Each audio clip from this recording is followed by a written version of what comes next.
జతిన్ పూజిత food court. ఈరోజు మేము చేయబోయే రెసిపీ దానిమ్మ జ్యూస్.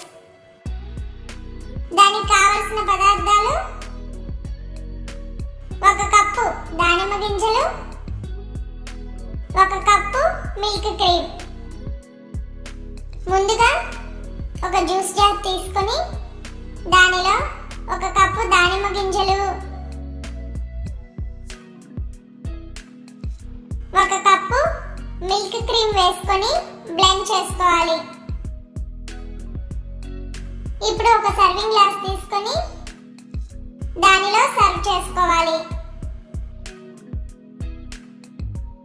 ఇప్పుడు దాని మీద దానిమ్మ గింజలతో గార్నిష్ చేసుకోవాలి. అంతే ఫ్రెండ్స్, ఎంతో రుచికరమైన దానిమ్మ జ్యూస్ రెడీ.